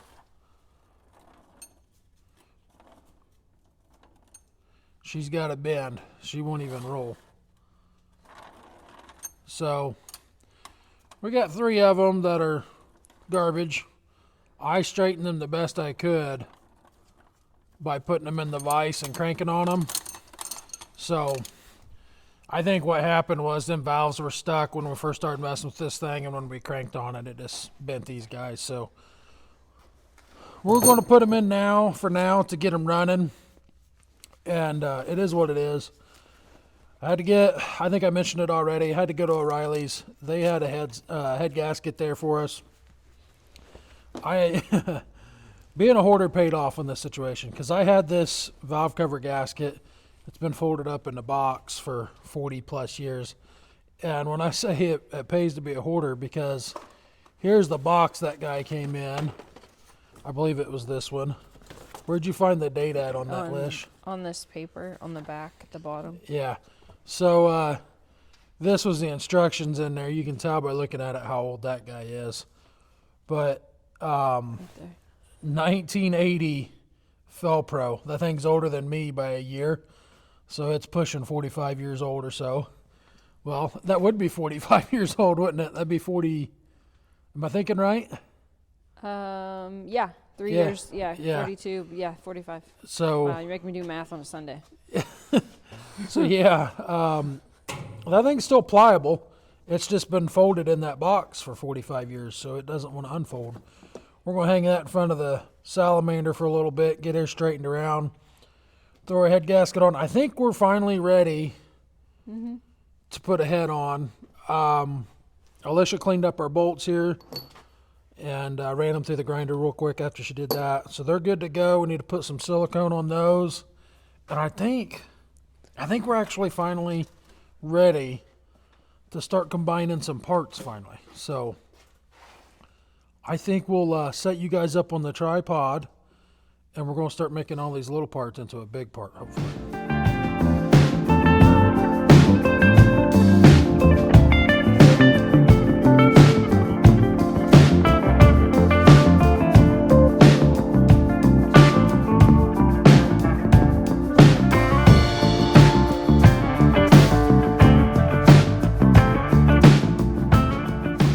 Well, we finally got the turd bucket together enough to make it run anyway, we hope.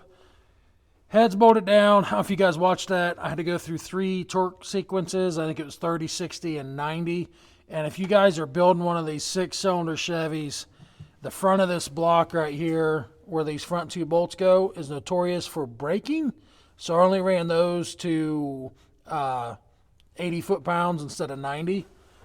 Just food for thought. We need to change the oil again. I'm not going to do that until I hear this thing fire a little bit, and then I'll dump another gallon of oil in it. I'm not going to waste it if we can't get it to run. But before we get too much further, we're going to take a cheap pressure gauge here, our compression tester here, and hit each cylinder and see where we're at. The first time, what'd that box over there say, Lish? We wrote it down. One was 125 and then 140. No, we never got one. Maybe. Oh, you're talking the first and the second Cylinder. time we hit it? Yeah. we did Okay, it so twice. number 1 was the only one that hit 120 to 140.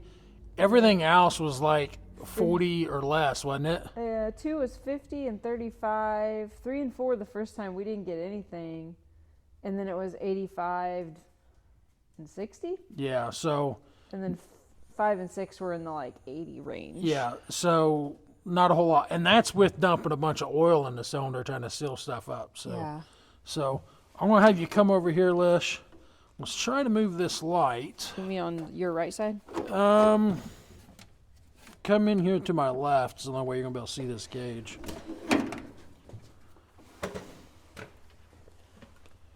Now, this little cheap gauge doesn't hold the reading, so you guys will have to watch it. Right there is, what's that say, 80 pounds, to give you a reference.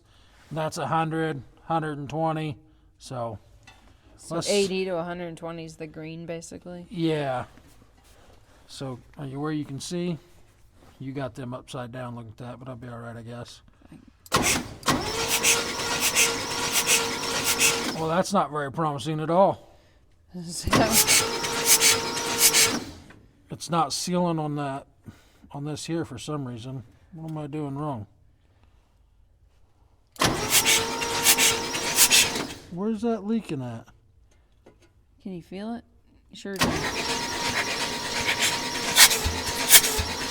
It's got compression. Why is that not sealing up?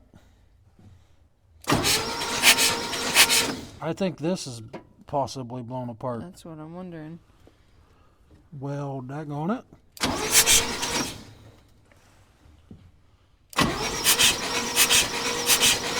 I think our gauge might have died. Why is it not?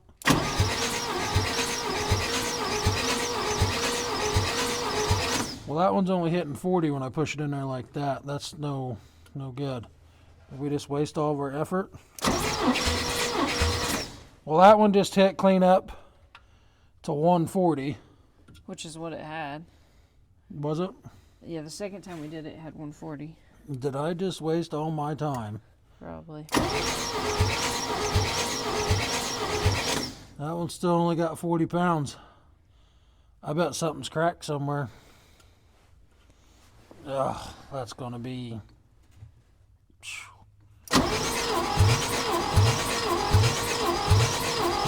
That one's hitting about 42. Boy, we're making a mess over here out of oil. Boy, this is really...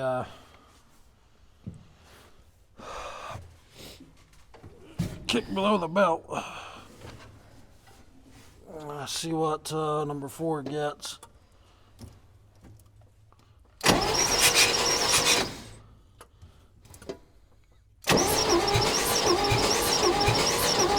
About 60. 60. Yeah.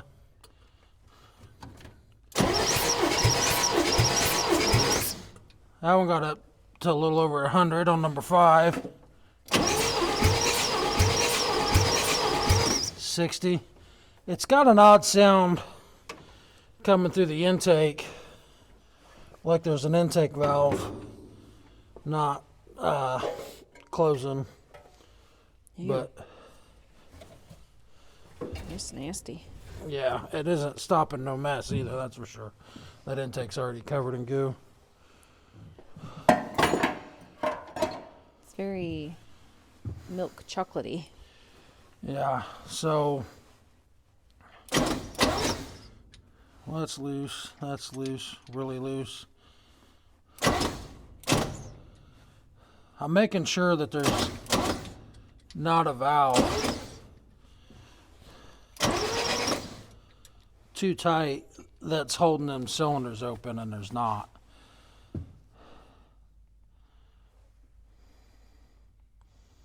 I do believe we just wasted all of our time. Man, I have put a ton of freaking hours into this stupid thing.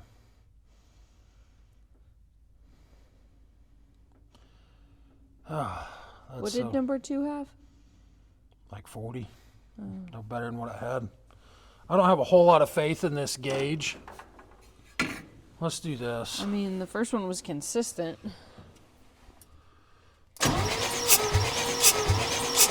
Hardly nothing.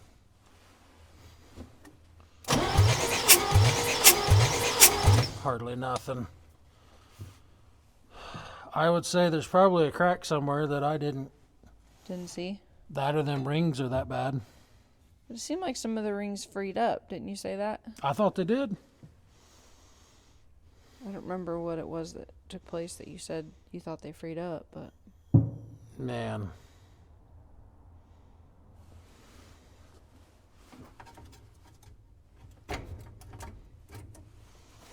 Well, the one thing I can think is maybe it's not any better compression-wise, but how you said before, when it started to get heat in it and it started to try to fire, even though it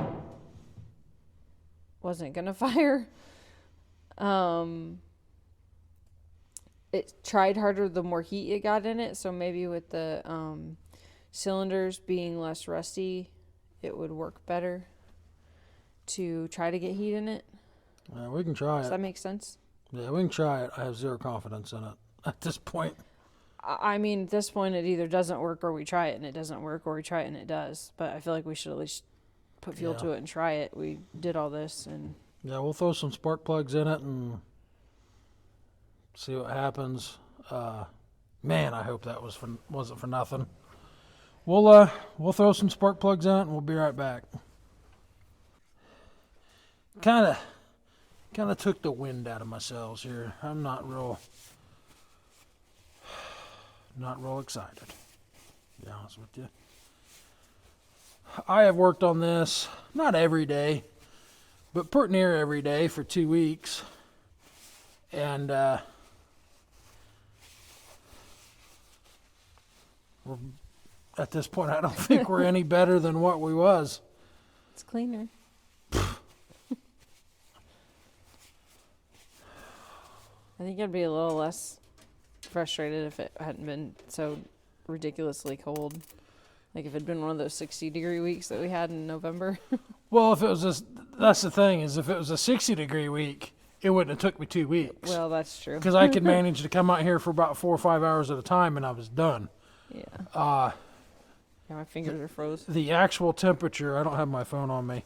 Oh, here, I got it. The actual temperature right now outside, let's take a look. It's loading. And we're in the garage, so the wind chill all day Yeah. has been... The actual temperature right now is 20, feels like 10 outside. And this isn't, I mean, we're not outside, but it's not much better than being outside, honestly. There's no insulation or nothing in here. We run the salamander and stand directly in front of it, and that's part of the reason we haven't filmed a whole lot of the work on this other than the time lapses because of the noise. So, all right, we got fire hooked up to it. Let's see what happens. This is one time in my life I'm hoping I'm wrong and that it'll fire off. That's way more than we've ever had before. Right? Oh, that's a relief. You talk about an emotional roller coaster. I'll be dipped. And it was right off the beginning, too, not 20 Yeah. minutes in. That's weird. I don't know what that's burning, but it actually smells like race fuel, and this thing ain't got nowhere near race It's the fuel. concoction of stuff you put Yeah, in it. that's actually what it is. This has got Lucas in it. Oh, This yeah. has got Lucas Motor Honey type stuff in it. Yeah, so I forgot you said that. man.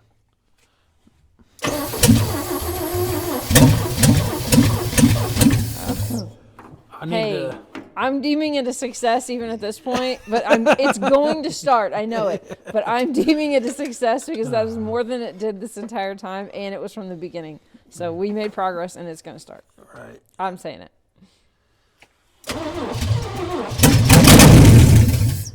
Yeah, I need a way to do everything.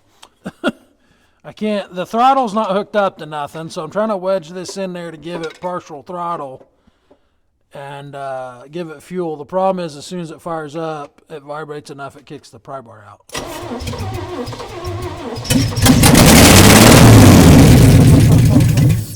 Yeah, she'll go. Oh. She'll go. Ooh, she's... Oh, I want to say happy cuss words. I know. Ooh, there's the smoke again. Yeah, that's all right. It's happy smoke.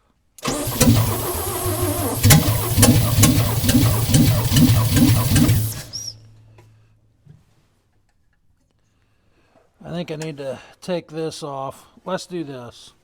What is it? I think it's going to run. Such an emotional roller coaster here with this Technically, it stupid ran, thing. right? Yeah, I'm concerned in excess at this point because we didn't get that before. This oil, let me show you.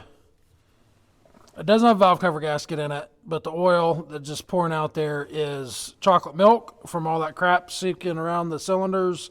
And as you guys seen in that video, that stuff was froze, so it was mostly water, which is pretty aggravating. Anyway, I don't want to keep cranking on it with that crap in it. I'm going to drain that. I'm going to check these the valve lash real quick. Make sure nothing's running tight. I'm going to leave everything loose for now.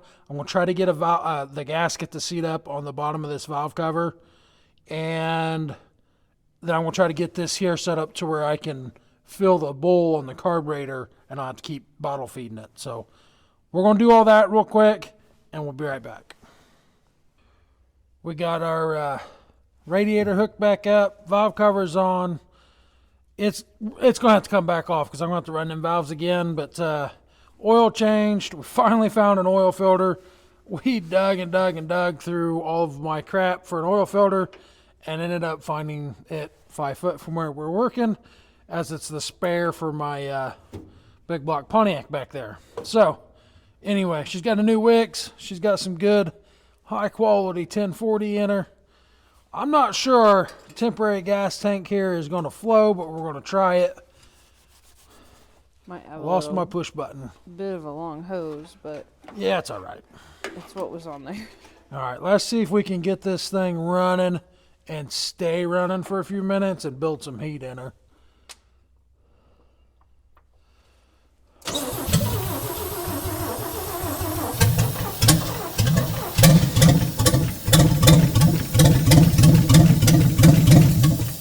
Nope, I think that was just the gas I put in it.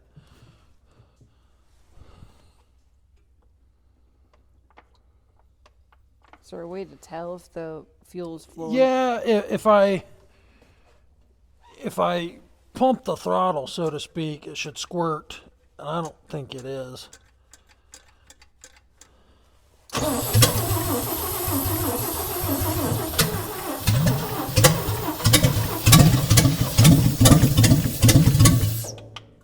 Wow, and just sprays every which freaking way. Let me do some tuning on my bottle here.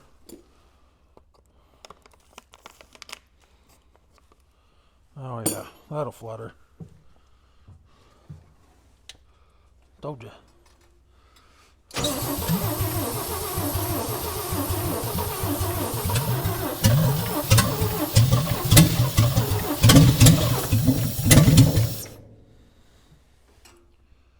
The problem is I need to be able to run that throttle and pour gas and start it and rub my belly and pat my head.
Oh, she's hot. She's a little warm. I think it had 4s on it. It oh, it didn't show it. It did, but it went off as soon as I focused on it. Oh boy. That's way hotter than I meant to get her. But it sounds like she's boiling a little. Yeah. But that's okay. I think that's all that nasty oil boiling off of that exhaust manifold. But That's all right. She ran good. is that? I hear what you're talking about. Something running It earlier. sounds like a pump or something. It doesn't sounds like that blower motor's running. But I think it's just the 'Cause heat I in the heard it motor. when I leaned under the hood. Yeah. So down on the block ain't bad. I must have got a reading. Yeah. The block ain't bad. The block didn't even get warm yet. So were that you was just a reading reading. That was just a reading on the manifold. The head's hot. Yeah, she's a little Okay. hot. Show that up there, Lish. She's a percolating. Got her hotter than I wanted to. I was trying to get that coolant in there, but while she was running, but that's okay. That'll help them them rings free up for sure. That's for So, sure. but we're gonna call this a success, and I appreciate you guys sticking with us. Yeah, this thing fought me so hard, way harder than it should have, and I put way more work than I should have in this old 6-banger. But I don't know. You're not a It's quitter. it's yeah, we ain't giving up. So anyway, I want to thank you guys for sticking with us on this. This never should have took us 2 episodes, but when you get into something this big, it is what it is. You know what I mean? You gotta see her through. I had to shut my gas off by lowering it there. It was running straight through the carburetor. But I appreciate you guys watching. You guys leave me a comment. Let me know what should we do with this thing? How far should we take it? I know she's not got any clutch right now or brakes. These share a master cylinder there, and I guarantee you it's garbage. So we will catch you guys on the next one. We've got some projects coming up. Stay tuned for those. We're sticking a huge big block in a little bitty car. And then Austin and I's heading west. We are heading out there to get him a truck. So make sure you subscribe so you can catch that video as well. And we'll see you guys on the next one.